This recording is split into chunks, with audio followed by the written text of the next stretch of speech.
Welcome to Massy Art Society. How many of you have never been to this space before? Wow, welcome, welcome. So Massy Art Society is, as you can see, an art gallery, but also a literary event space. We do, 2, 3, 4 events per week. So, thank you for choosing us. Massy Art Society is also an Indigenous-owned, Indigenous-led space, and so I view this space as an iterative act of decolonial action, and so we're always working towards, thinking through what decolonization or anti-colonial action would look like in the context of the literary art that we bring into this space, and so we hope that this gathering, is happening in that spirit as well. My name is Brandon Wint. I didn't mention that. I'm one of the arts or the events coordinators here. What else should I say? Oh yeah, this event is part of our Massy Arts, or not Massy Arts, Massy Voices series, which means that it's funded by the Government of Canada. And now I'm going to make an awkward segue and say that as a Indigenous-owned, Indigenous-led space, it bears reminding all of us always that Massy Arts in this city exist on the unceded, unsurrendered, stolen traditional territories of the Musqueam, Squamish, and Tsleil-Waututh peoples.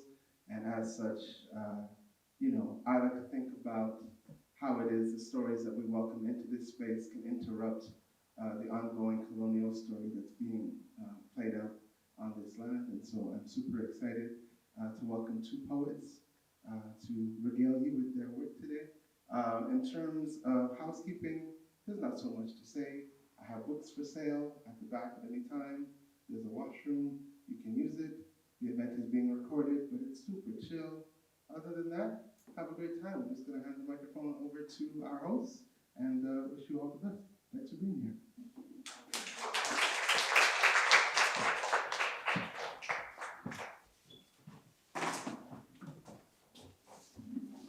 Oh, hi, everybody. It's so lovely to see you all here. Thank you to the Massy Art Society. This is a great space. They do a lot of really great events here. They're really faithful and good to the artists that come and perform and have their work here. And they also have an excellent bookstore over on Georgia, just east of Maine, and which you should check out. It's got new and used, right? Oh, yeah, it's fantastic. And there's not an art gallery anymore over there because you moved it over here. An art gallery, but now it's here. My name's Diane Tucker. I grew up in Vancouver. I met Jolene, who's reading after me, when she was doing her master's at Regent College, and we met. We had some personal consultation when she was writing her thesis and writing, moving more into writing poetry, and it was such a pleasure, such a pleasure. And so it's a great honor that she asked me to read with her today. I'm going to be reading primarily from Nostalgia for Moving Parts, which came out in 2021. So as you can imagine, we weren't able to have very many in-person events for it. So it's very nice to be able to read in a more traditional way for it here. And I think I'm going to go grab my water.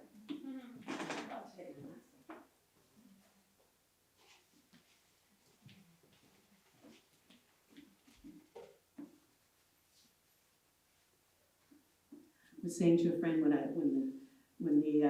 COVID first hit, I was working retail, and you realized wearing a mask for your whole shift how much you relied on actual lip reading, regardless of your hearing status,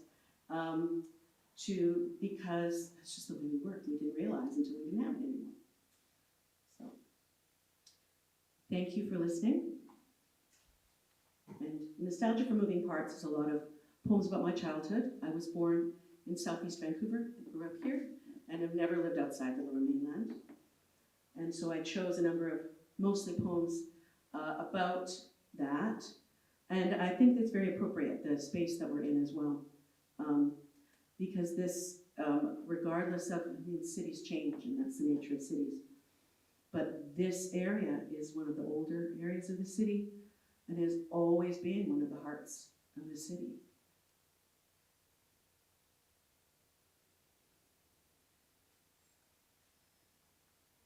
Tiny dresses.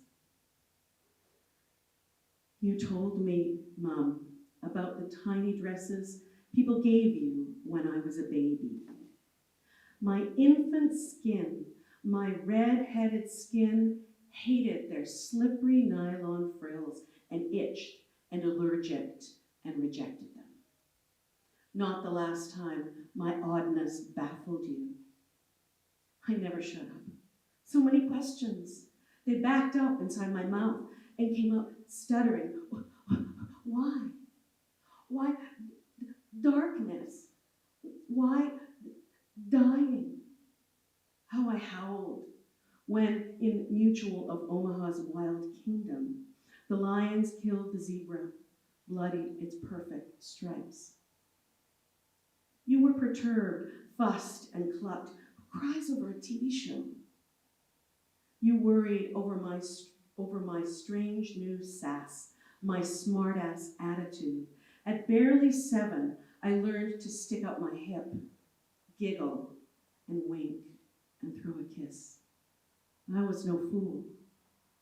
I saw the calendar ladies on the garage wall, not covered enough with pickle jars of nails. Dad would give me long wood shavings, curls as golden as Ava Gabor's hair. I guess I put 2 and 2 together. This is what beautiful ladies are like. This is what men like ladies to be like. Photoplay and modern screen on the coffee table, Women's Lib and Watergate on TV, all whirled together under my red-headed skin, the skin that had itched, reddened, rejected the tiny dresses, as if my little body knew even then that its centuries' costumes were slippery and threadbare.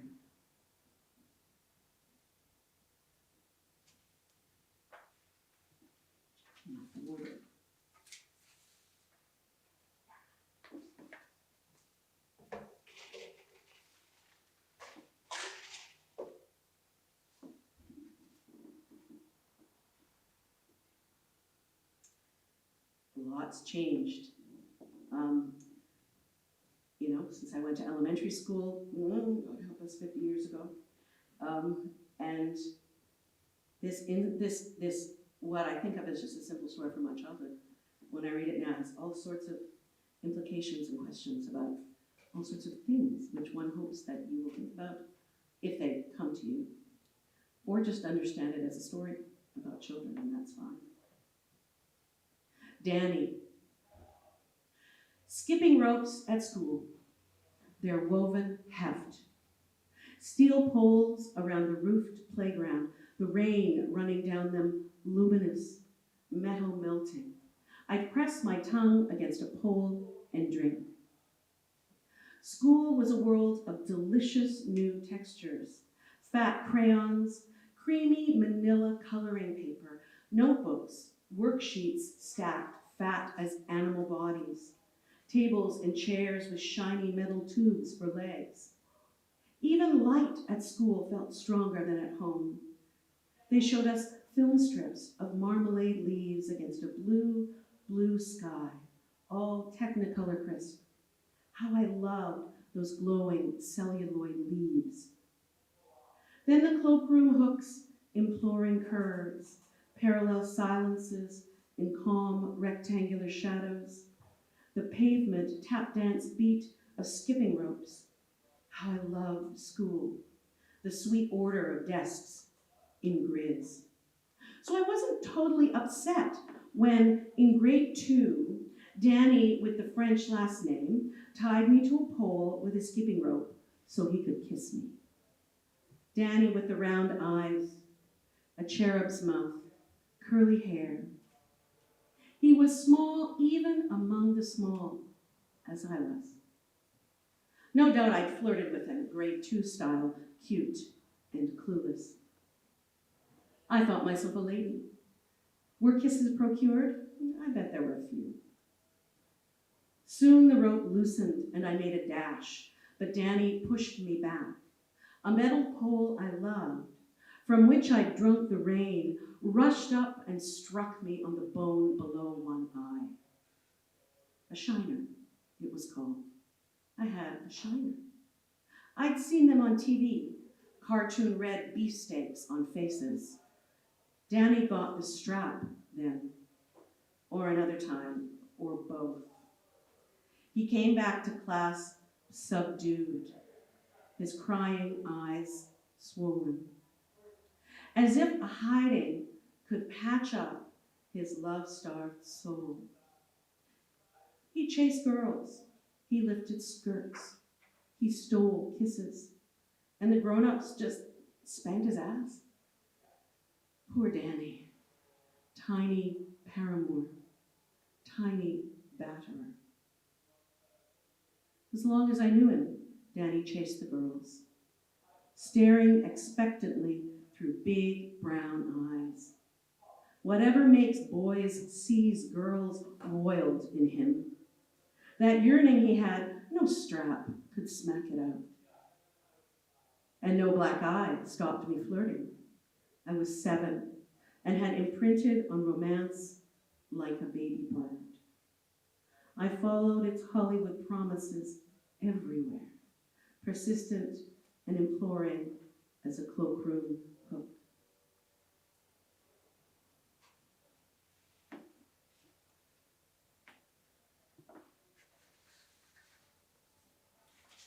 This next poem was published a number of years ago in a journal. It was more like a newspaper called The Wax Paper.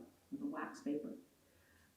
Really amazing little publication that came came to me wrapped in almost like a little like magic package of like glassine paper. Oh, it's just beautiful. Published in the Midwest, somewhere in Minnesota. And the publisher said, all our fathers are like this too. Love the sad men. The small, huge things that sad men do. Sad men who build with everything but words. Build dollhouses, train sets, HO mountains from cereal boxes and plaster of Paris, building the mountains they can for their sons. For daughters, they build scroll-sawed shelves to hold phalanxes of dolls, blown glass animals, Barbie barns above the bed's blue lace. Sad fathers who've eluded words carve magic circles in their back lawns for swimming pools. They sieve stones out of the soil circles so nothing will nick the pool's thin blue skins. This is the testament of sad men who live starved of words. Drywall, carport, pickle jars of nails, lawnmower, farmer's tan, house paint, apple tree, soldering gun, handsaw, wood plane. Wood shavings falling from the vise. Wooden curls on the cold garage floor. Wooden curls warm on little girls' ears.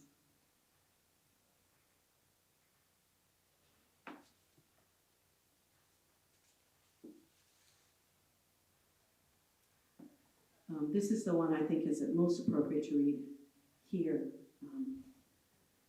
because probably the places I was just imagining were all around here. My dad was a truck driver and a farm boy from New Brunswick who came out here in the 1950s and married a girl and bought a house and had some kids.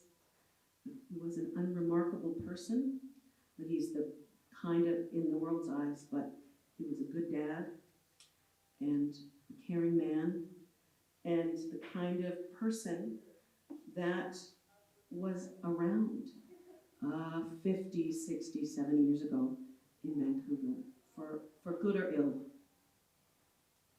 Dream of old Vancouver. My childhood self imagined Daddy's city in candy-thick light, green and yellow neon, striping the old buildings by a great pyramid of ancient stairs. Rusted out cars shone crisp and orange as the leaves we gathered every autumn. Gas on wet asphalt, foil thin rainbow over black, blessed every tar melt alley. These were the daydream scenes my father starred in, his hair greased off his forehead, always in cowboy boots, twill jacket, thin shirt, workman's wear. The beer parlor I dreamt was a fancy living room.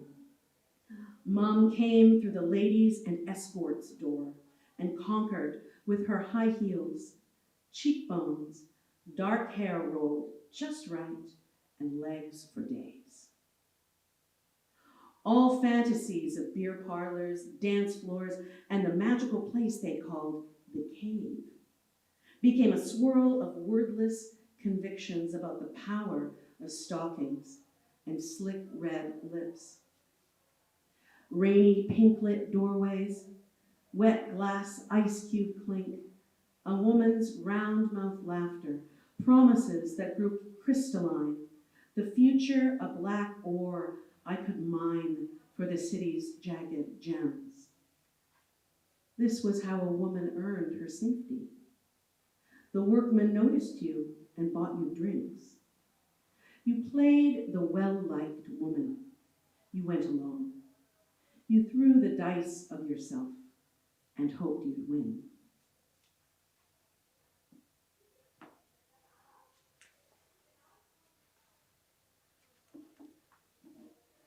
The second half of the book covers were all written about more current life, and includes poems about the passing of both my parents. My mom died in 2006, and my dad in 2011.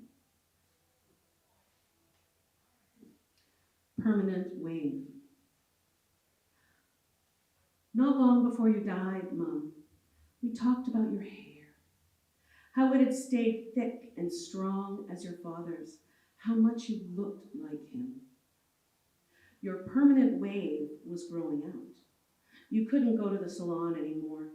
We combed it, turning the end curls to cover your ears and laying your ringlet bangs across your forehead in the sweet old way.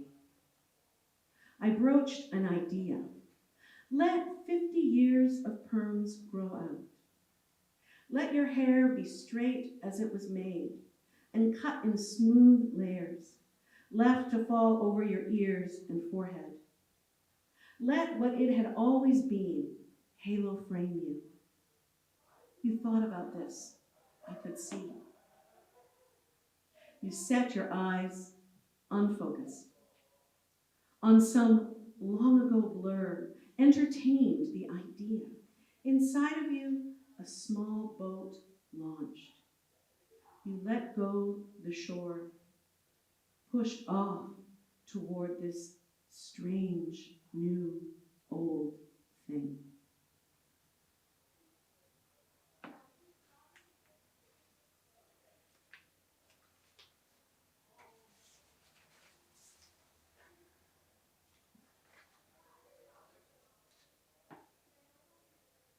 The day before my father died. There are moments I ache to be the maple outside my father's hospital room window. Just standing there, she ministers healing and need never worry about where to be or what to do with her slender, dark arms. All her leaves, leaping at the ends of her fingers, flutter loud. Maples never need come in out of the cool. They drink wind like water, make air lace of the breeze.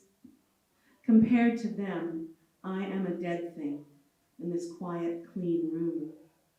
A husk, a bunch of snapped twigs tossed in a chair, watching my father sleep, listening to his rough, dusty breathing. I am leafless, empty. He is drifting away, his skin glowing with near invisibility. He is slipping into perfect submission like the maple, escaping this pale box, where nothing grows.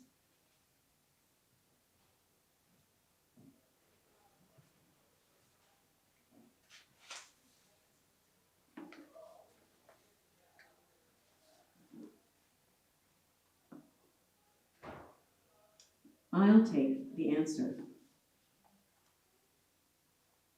Stars crowd into every black parking spot for this summer night's show.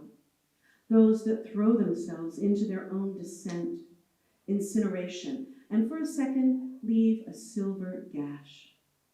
The sky knows how to heal itself quickly.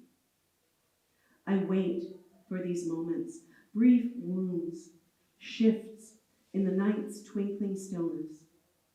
Each one falls under your gaze. Each flaming particle speaks you. Each speck of light racing its miraculously unimpeded path from black there to burning here. Each bears the fingerprint, a signature so blazing it burns and burns forever. There's no night now when it doesn't burn, your fingerprint everywhere, on everything. Now I lay me down to sleep, and the prayers that fight up through me make a sort of hum, though I am tattered and prone to deafness. Still, I'll take the answer you give me. Yes, no, silence, whatever. Even stars burning through the ceiling and through me, making my body a light that cannot be hidden.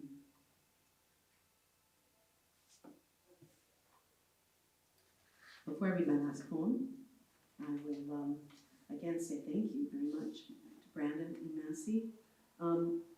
After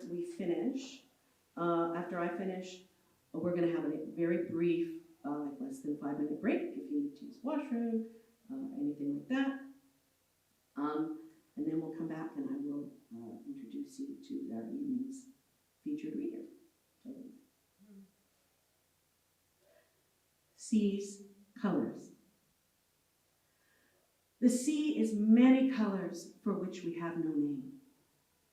Color of where summer meets its clouds, where light gets wet at last and sighs relief. The morning color of clear after great heat has broken.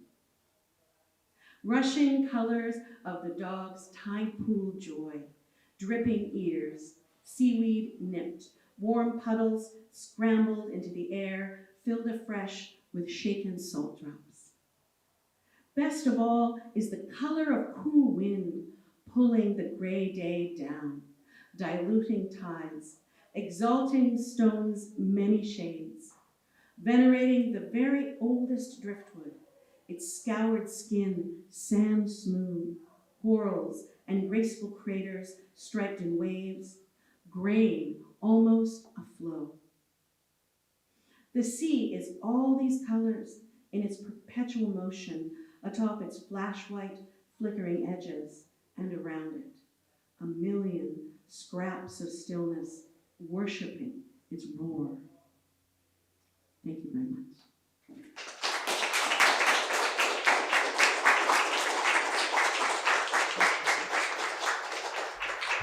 Jolene's first book of poetry. I'm super proud of her. It's so cool. And I haven't had a chance to read it yet, but it's got a bunch of great blurbs on the back, and I will just read you. Jolene currently lives in Vancouver, BC, where she enjoys innumerable shades of green and where she studied theology and poetry at Regent College. And she works as a freelance writer and editor. One of the blurbs is from the poet Lucy Shaw, who some of you will know.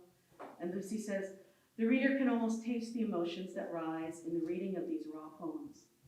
Deeply personal and evocative, the vivid images rise from the words like a kind of fragrant incense that elicits for us the poet's world, her desire for fruitfulness, her spirit struggle, her courage to persist."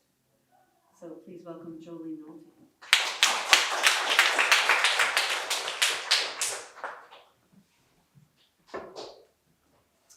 Hi everyone, thanks so much for coming.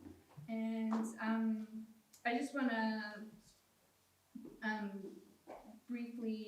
explain the context of this book. So, as Diane mentioned, I studied at Regent College, which is a affiliate theology school on UBC's campus. And they have this really cool concentration where you can study an art form alongside your theology. So I was writing these poems when I was a student there, and this became my capstone project. So the writing was mostly in 2018 and 2019, so pre-COVID. Also, for context, I'm happily married now, but then I was single and very unhappy about it. And so you'll hear that in these poems, that part, me working through that.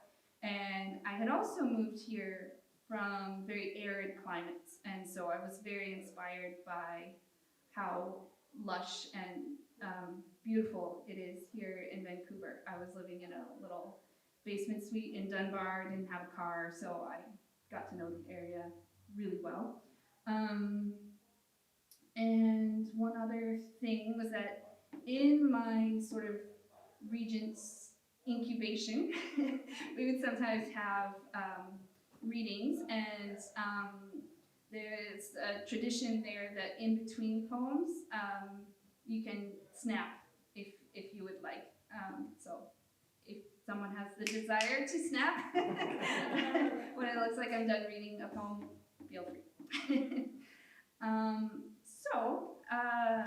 I will start reading my poems now. So for this first group, these were all inspired by walking around Vancouver throughout the year.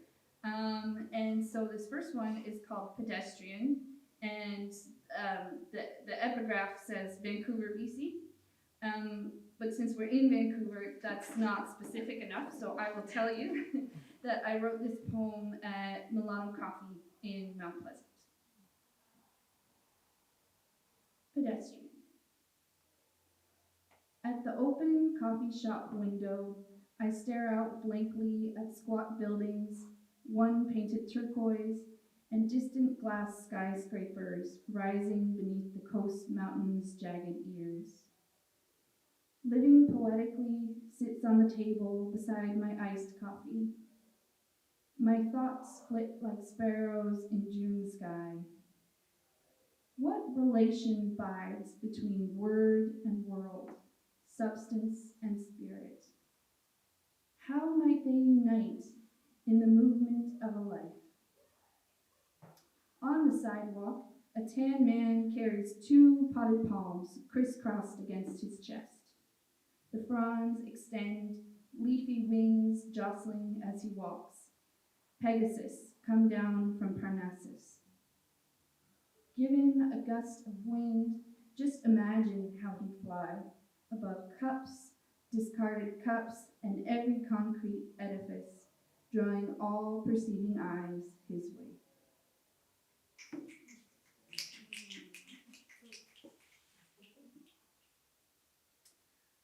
Before I read this next one, I have a quiz. Does anyone know what the word stipe means? Yeah, it's usually a vocab word people learn from this poem. The guy from R.E.M., that's Oh. So it can refer to the stalk of a mushroom or the vertical portion of the cross. So this one is called Paradox of Flight. Low tide at Spanish banks, a lone gull swoops low, its light and hollow frame nearly wingtip to wingtip with its transitory double. Then it descends into still tidal pool, mounts invisible currents upward, tethered together by an unseen stipe.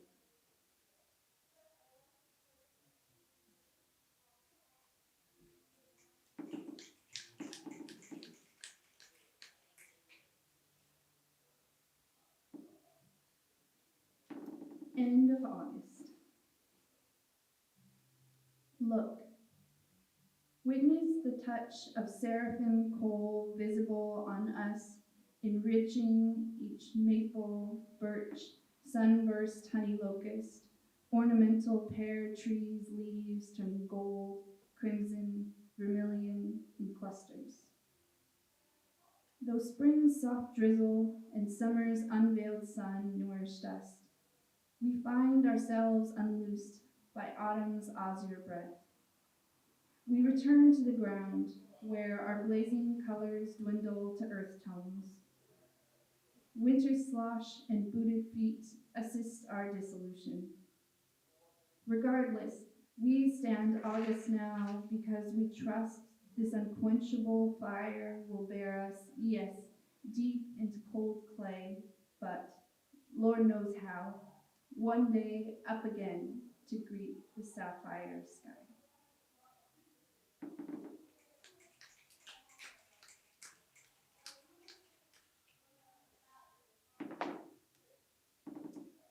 All right, a change of season. I know in summer we don't like to think about winter, but this one is called Winter Evening Ritual. Wander the neighborhood and note the beams clinging to leaf tips, glistening in street lamp light. Feel cold air pressing your face in the thick dark, passing through your coat, through even the skin's membrane, a chilling bloom entering the thighs quietly, exponentially, until it envelops even your femur. Strange, the cure for permeating cold. Submerge hands and forearms in hot dishwater. Let its bubbling warmth pervade invisibly from arms to core to thighs to toes. Lay dishes to dry and cast the day's chill words aside like so many stones.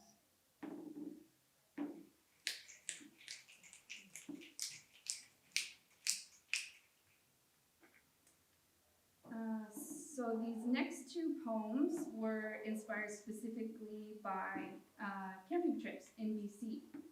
And this one that I'm about to read was crystallized in particular around a friend's comment, and he was commenting on the strangeness of camping, that it's like a voluntary recreational deprivation. And as I thought about that, this poem was born. It's called Without. Without a dishwasher, I submerge one dish at a time. Blue-rimmed cereal bowl, ribbed teal mug, wide red colander. Fragrant water warms my hands, warms my core. Without a car, I move, memorizing shades of green, tempos of rain, the way droplets bead on palmate and pinnate edges. I slow my steps to remain behind the dignified woman in periwinkle, her hair tightly spiraled, a silver rose. Without drywall or electricity, I watch smoke waft from campfire ring up past darkened hemlocks until it vanishes into sky pricked by distant stars dispersed as seed. Without lover or child, I feel walls within me dismantle, absence throbbing like a pulsing web, just here, with blood vessels, nerve endings, and grief's radial threads interweave. What gift lies in this? What gift held in this tender sieve?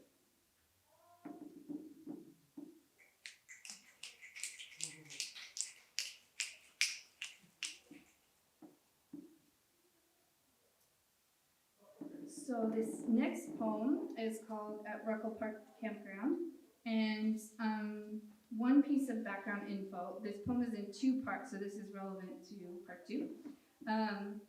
Billy Collins, former poet laureate of the US, very funny. Anyways, he has a collection of poems called Ballistics, so that's all you need to know. There will be a reference to it in part two. at Ruckle Park Campground, Salt Spring Island, BC. 1. Dialogue at Dawn. Conscious of her bladder and birdsong, she lumbers to the nearby outhouse with neither her glasses nor her flashlight. Before returning to her tent, she ambles down the seaside path, discerns the blurred crescent moon spilling its glowing cordial on the bay, while dawn begins to ripen peach. He'd love this place. She sighs. Why does he still matter to her? Unbeckoned, his words to her from last July reverberate. I tend to think of life as an adventure. Her reply, I like that. She still does. Who wouldn't? There's a reason why cliches are cliche. No? He's not here where night dovetails today, salt sea encircled by islands, just now rousing from sleep. She hears phrases of birds' matins blending in cadenced wash and backwash of waves. Even bleary-eyed at the bay's border, she witnesses the tete-a-tete of fading moonlight, the keen solidity of dawn. Just now, that familiar ache in her throat softens, and just for a moment, that weary loneliness wanes to solace, even tastes sweet.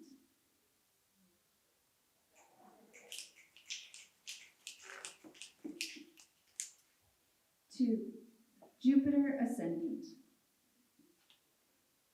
Gulf Island's fur-crested ridges puncture the sky, bleed it of day's vibrancy until only languishing blue remains. A single star appears.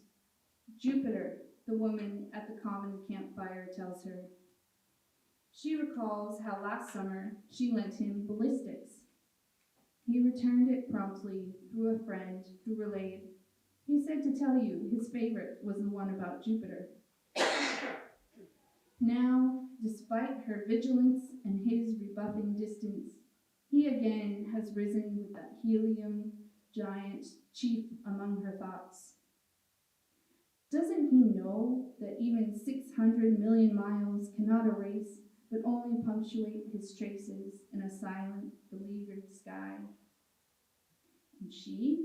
Does she not know how little such thoughts figure in the object she observes?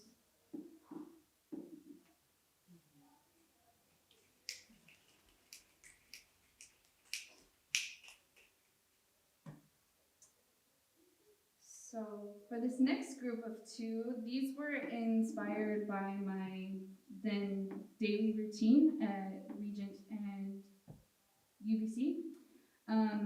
And for this next one,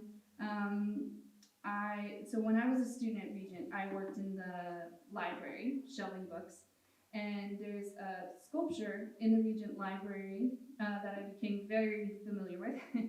And it's by local artist David Robinson. And so it just features one lone male figure, and he's balanced rather precariously on a hemisphere. He has a carrying pole on his back and one basket on either side, and he's balancing this. And then there's a pool of water that sort of extends from him. So I was showing books in the Regent College Library one afternoon, and the sculpture just sort of became the lightning rod for this poem. It's called A Valentine to the Font Figure. Come off the world's edge with me now, or at least scoot over. We'll find room for me to help you shoulder these twin weights of body and spirit, possibility and necessity. Balance is precarious, I know. I too exist apart. Yet the sphere of human being admits some company, some comfort in solidarity. Let me share your point of view. We may slip, topple over, but then we discover together water we can wade, follow to a new shore whose Saturn-like meniscus ends where a world of inquiry begins. What if you joined me in reality's rush, breath and bread, flesh and blood? Or what if you stayed alone, perfectly poised and oxidized obsidian?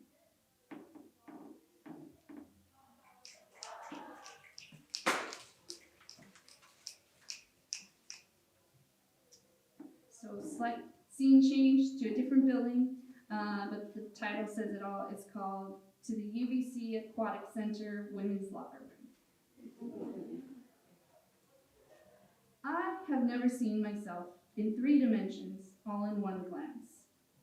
That comprehensive view has been granted to you. Once in middle school, girls in another locker room laughed at my Latina ass. But now I am here, wearing change into my suit, as I hear one woman tutor another on the trick of the locker. Hold the handle up the whole time, put the coin in, close it, and then turn the key. When I turn around, I see the speakers stark naked, buxom buttocks and all. Undergraduate students vent in righteous indignation on themes of feminism and inclusion. One among them, like me, has faint acne scars on her back, no less beautiful for that. Morning regulars include a woman with jet black hair and brown sugar skin, early 40s, and another silver-haired with sun-speckled complexion, mid-70s, both similar to my short height, small cup size. I aspire to be like them, comfortable in their own warm-toned skin, still swimming. Every so often, an exhibitionist leaves off clothes for a while, affording even respectful, averting eyes a chance to see organic female glory. After my post-swim shower, I return to my locker, dab on and rub in lavender lotion, aware that this process leaves me open to view. So be it. I've accepted, thanks to all of you, I am a real woman too.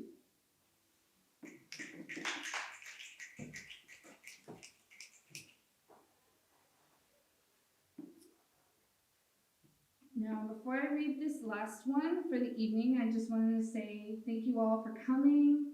Thank you to Massy Books for hosting, and to Diane for reading. And as Diane mentioned, she mentored me early on in my exploring poetry in my time here in Vancouver. And she was actually the first one who encouraged me to seek publication of my poems. So it's especially fitting to read with you tonight. So thank you. And as it happens, this is also the last poem in this collection. It's called Consolations. When you welcome the stray cat's approach across the empty street to your outstretched hand and linger as it lets you stroke its circling length. When you offer the ache and let fall the dammed flow of tears.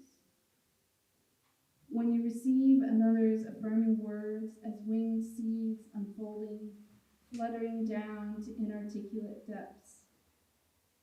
When you feel yourself enfolded by summer's breath that bends golden grasses, transforms Ponderosa's silence to ocean waves.